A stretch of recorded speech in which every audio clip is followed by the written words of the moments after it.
സ്വാഭാവികമായിട്ട് നമുക്ക് തോന്നാം സന്തോഷത്തിൻ്റെ വളരെ ഉത്തുംഗ ശൃംഗത്തിൽ നിൽക്കുകയാണ്. പക്ഷേ എനിക്കങ്ങനെ തോന്നുന്നില്ല. കാരണം ഒരു തുലാസിൽ വെക്കുകയാണെങ്കിൽ എൻ്റെ വിഷമങ്ങളും കഷ്ടപ്പാടുകളാണ് എപ്പോഴും വെയിറ്റായിട്ട് തന്നെ നിൽക്കുന്നത്. അതുകൊണ്ട് തന്നെ ഇതെനിക്കൊരു പക്ഷേ ഈ ഒരു അംഗീകാരം കിട്ടിയില്ലായിരുന്നെങ്കിൽ പത്മകുമാർ എന്നൊരു സംവിധായകനെ അറിയില്ല, ഞാൻ ചെയ്ത ഏതോ ഒരു പന്നപ്പടമായിരുന്നു എന്ന വിധി എഴുതിയേനെ.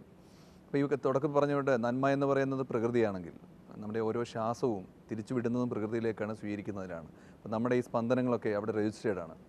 അപ്പോൾ അതിലുണ്ടെന്നുള്ള പ്രസൻസാണ് ഈ അംഗീകാരം. ആരുടെയും നമുക്ക് എഴുതി പിടിപ്പിച്ചിട്ടില്ല ഇന്ന ആൾക്കേ സിനിമ ചെയ്യാൻ പറ്റുമോ, അല്ലെങ്കിൽ ഇന്ന സ്പേസ് ക്രിയേറ്റ് ചെയ്തവർക്കേ പറ്റുമോ എന്നുള്ളത്. കാരണം സിനിമ ആർക്കും ഉണ്ട്. ഈ പ്രകൃതിയിൽ കാണുന്നതും കേൾക്കുന്നതും നമുക്ക് നമ്മുടെ മനസ്സിൽ തോന്നുന്നത് ചേർത്ത് വെച്ചെടുക്കുന്നതാണ്. അത് ആർക്കും പറ്റും. അത് ഇപ്പോൾ ന്യൂ ജനറേഷൻ എന്നൊരു വാക്കൊക്കെ തെറ്റാണ്. കാരണം എല്ലാവരും വന്നത് ആദ്യ സിനിമയുമായിട്ട്. ആർക്കും ഒരു 100 സിനിമ ഒരുമിച്ച് ചെയ്ത എക്സ്പീരിയൻസ് കൊണ്ട് ആരും മേഖലയിലേ വരുന്നില്ല. അപ്പോൾ അതുകൊണ്ട് ഇതൊരു വലിയൊരു പോസിറ്റീവ് സൈനാണ്. കാരണം നല്ല സിനിമകളെ എന്നും പ്രേക്ഷകർ സ്വീകരിക്കും, അതിന് അംഗീകാരം കിട്ടും എന്നൊരു വലിയൊരു തെളിവാണ് ഇങ്ങനെ ഒരു അപ്രോച്ച്. ഇല്ല, ഞാനിപ്പം കലാകാരൻ, ഒരു ചിത്രകാരൻ ചിത്രം ഒരു പെൻസിൽ, സാധാരണ ആളുടെ ഒരു പെൻസിൽ കൊടുത്തിട്ട് ഒരു പേപ്പർ വരയ്ക്കാൻ പറഞ്ഞാൽ ഇപ്പം ഞാനൊക്കെ വെറുതെ കോറിയിടും, അതിനകത്ത് ഒരു ഭംഗിയും കാണില്ല. പക്ഷേ ഒരു കലാകാരന് ഒരു വരയിടുമ്പോൾ അതിലൊരു ചിത്രം ഉണ്ടായിരിക്കും. അപ്പോൾ ഓരോ വ്യക്തിയിലും ഒരു ഇൻബോൺ ടാലൻ്റ് ഉണ്ട്. അപ്പം ഞാൻ വളരെ ചെറുപ്പത്തിൽ എനിക്ക് തിരിച്ചറിഞ്ഞിരുന്നു, എനിക്ക് എൻ്റെ ചിന്തകളെ എക്സ്പ്രസ് ചെയ്യാൻ പറ്റിയ എനിക്ക് എപ്പോഴും കംഫർട്ട് സോണായിട്ട് തോന്നിയിട്ടുണ്ട്. അപ്പോൾ എനിക്ക് ക്രിയേറ്റിവിറ്റി ദിവസം തോറും നമുക്ക് ബോധം ആകുന്ന സമയത്ത് എനിക്കൊരു ഫിലിം മേക്കിങ്ങിനോട് ഭയങ്കര താല്പര്യമായിരുന്നു. അപ്പം അങ്ങനെ ഞാൻ കറക്റ്റായിട്ട് ഞാൻ പ്ലാൻ ചെയ്താണ് എൻ്റെ ലൈഫ് പോകുന്നത്. അങ്ങനെ ഞാൻ അന്ന് ചാനലുകൾ ഇല്ലാത്ത ദൂരദർശനായിരുന്നു ഉള്ളത്. അപ്പോൾ ഞാൻ ദൂരദർശനിൽ ആപ്ലിക്കേഷൻ അയച്ച് എനിക്ക് ആങ്കറിങ്ങിന് താല്പര്യമുണ്ട്. അങ്ങനെ അതൊരു എൻട്രി എനിക്ക് കിട്ടി. അതിൽ കൂടെ ഈ സംവിധായകരെ പരിചയപ്പെടാൻ പറ്റി. അങ്ങനെ പ്രമുഖ ചാനലിൻ്റെ അവതാരകനായിരുന്നു ഞാൻ. അങ്ങനെ ജയരാജ് സാറിനെ എനിക്ക് പരിചയപ്പെടാൻ പറ്റി. അപ്പോൾ ജയരാജ് സാറിൻ്റെ അടുത്ത് നിന്നിട്ട് സാർ എനിക്ക് അസിസ്റ്റ് ചെയ്യണം എന്ന് പറഞ്ഞു. അപ്പോൾ അദ്ദേഹം എന്തോ എൻ്റെ ബാലിശമായ താല്പര്യമെന്ന് കരുതിയിട്ട് അതിനകത്തൊരു വേഷമുണ്ട്, ചെയ്തോളൂ എന്ന് പറഞ്ഞു. അങ്ങനെ അശ്വാരൂഢനിൽ പത്മപ്രിയയുടെ ആങ്ങളയായിട്ട് എന്നെ അഭിനയിച്ചു. പിന്നെ അടുത്ത ടാർഗറ്റ് എനിക്ക് ലോഹിതദാസ് സാറായിരുന്നു. കാരണം അങ്ങനെയുള്ള സിനിമകളെ ഞാൻ സ്നേഹിച്ചിരുന്നു. ലോഹിത് സാറിൻ്റെ അടുത്ത് ചെന്നു, വിളിച്ചു. അവസാനം സാർ പറഞ്ഞു ഞാൻ വലിയൊരു ശല്യമായി. അങ്ങനെ അവസാനം ഒരു ചെറിയ കഥാപാത്രം അഭിനയിക്കാൻ വരുമെന്ന് പറഞ്ഞിട്ട് ഒരു SIയുടെ വേഷം ചെയ്യാൻ ചെന്നു. അപ്പോൾ അദ്ദേഹം എന്നെ നേരിട്ട് കാണുന്നതാണ്. അപ്പോൾ അദ്ദേഹം നോക്കിയപ്പോൾ എന്തോ ഒരു സംഭവം എന്നിലുണ്ട്, മീൻസ് ഈ രൂപം വെച്ചിട്ട് മുടി ഇങ്ങനെ. അദ്ദേഹം നിവേദിതത്തിലെ വില്ലനായിട്ട് അഭിനയിപ്പിച്ചു. എനിക്ക് മനസ്സിലായി ഇതാണ് എൻ്റെ വേ. അങ്ങനെ ഞാൻ ഓൺ സ്ക്രീനിൽ നിന്നിട്ട് സിനിമ പഠിക്കാൻ തുടങ്ങി. ശരിക്കും ഞാൻ പറഞ്ഞ പോലെ നമ്മളിൽ കുറേ സ്പാർക്കുകൾ കാണും. ഇതുമായിട്ട് മോൾഡ് ചെയ്തിട്ട് നമുക്കൊരു ഫിലിം മേക്കർ അവിടെ ഡെവലപ്പ് ചെയ്യുകയായിരുന്നു. പിന്നെ ഉപജീവന മാർഗ്ഗം, നമ്മുടെ എക്സിസ്റ്റൻസ്, മീൻസ് ഓഫ് എക്സിസ്റ്റൻസ് വലിയ ഘടകമാണ്. അങ്ങനെ അഭിനയം നമ്മുടെ തൊഴിലാക്കിക്കൊണ്ട് എന്താ പറയുന്നത്, നമ്മുടെ ലൈഫാക്കിക്കൊണ്ട് ഇതിനെ ഒന്നും പാഷനാക്കി ഞാൻ കൊണ്ടുപോയി അവസാനം ഒരു സിനിമ ചെയ്യാൻ തീരുമാനിച്ചു. ഇതെല്ലാം നിർത്തി വെച്ച് സിനിമ ചെയ്യാൻ തീരുമാനിച്ചു. പല സബ്ജക്റ്റും ആലോചിച്ചു. അപ്പോൾ അങ്ങനെ ഒരു ഗ്രീക്ക് മിത്തോളജിയിൽ ഒരു സംഭവം എടുത്ത് ചെയ്യുക. ഏതൊരു സിനിമാക്കാരെ തുടക്കക്കാരനുണ്ടല്ലോ, വലിയ സംഭവങ്ങൾ ചിന്തിക്കുക. അപ്പം മനസ്സിലെവിടെയോ ഇതുപോലെ പറഞ്ഞു, നമ്മൾ അങ്ങനെ ഒരു സിനിമ ചെയ്താൽ ആരും കാണില്ല. അത് മാത്രമല്ല, ഒരുപക്ഷെ എനിക്ക് താങ്ങാൻ പറ്റില്ല. ഇത് ഞാൻ കേട്ടതും കണ്ടതും അറിഞ്ഞതും വെച്ചൊരു പരീക്ഷ എഴുതാൻ പോവാം.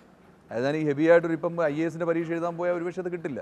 സാധാരണ LD ക്ലർക്ക് എഴുതി നമുക്ക് നോക്കാം എന്ന് കരുതി ഈ ഒരു ഹോമോസെക്ഷുവാലിറ്റി സബ്ജക്റ്റ് കൂട്ടുകാർ പറഞ്ഞു. ഞാൻ ചെയ്യാനിരുന്ന സബ്ജക്റ്റിനകത്ത് ചെറിയ ഒരു തോതിൽ വരുന്ന ഒരു സംഭവമായിരുന്നു. അതിനെ ഡെവലപ്പ് ചെയ്തു. അപ്പോൾ ഈ വിഷയം ഇങ്ങനെ ആയതുകൊണ്ട് ഇതിനെ ഒതൻറ്റിക് ആയിരിക്കണം. അങ്ങനെ ഞാൻ ചില ഡേറ്റിംഗ് സൈറ്റുകൾ നമുക്കിപ്പം ഇൻ്റർനെറ്റ് അവൈലബിൾ ആണ്. അവിടെ ഞാനൊരു ID ക്രിയേറ്റ് ചെയ്തു. പല ഈ ഒരു വിഭാഗം എന്ന് പറയാൻ പറ്റില്ല, ഈ ഒരു മാനസികാവസ്ഥയിലുള്ള ആൾക്കാരെ ഞാൻ കണ്ടു.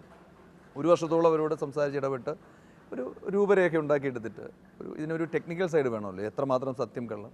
അങ്ങനെ തിരുവനന്തപുരം മെഡിക്കൽ കോളേജിൽ ഒരു സൈക്യാട്രിക് ഹെഡുണ്ട്, ഡോക്ടർ അനിൽ പ്രഭാകർ. അദ്ദേഹത്തെ പോയി കണ്ട് അദ്ദേഹം ഇതെല്ലാം ക്രോഡീകരിച്ച് പറയും ഇങ്ങനെയുള്ള സംഭവമാണ്.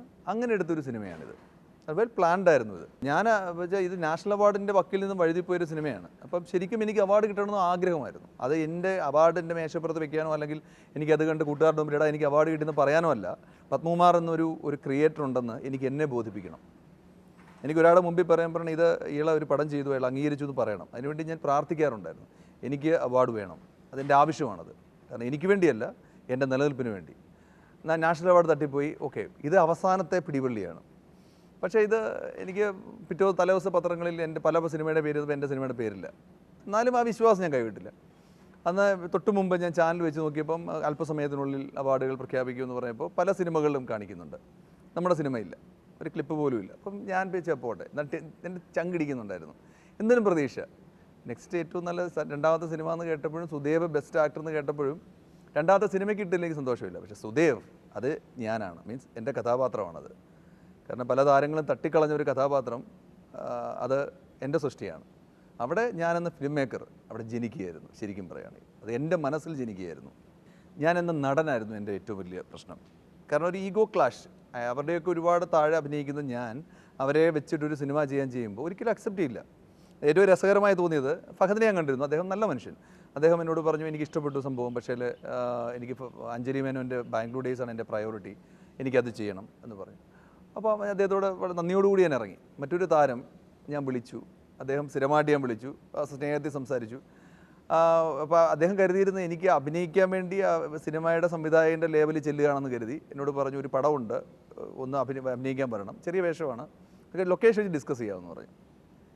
ഞാൻ പോയി അഭിനയിക്കുമ്പോഴും ഇദ്ദേഹത്തെ കാണുന്നില്ല. അദ്ദേഹത്തോട് കോമ്പിനേഷൻ എനിക്കില്ല, വെറുതെ വന്നു പോകുന്ന ഒരു കഥാപാത്രം.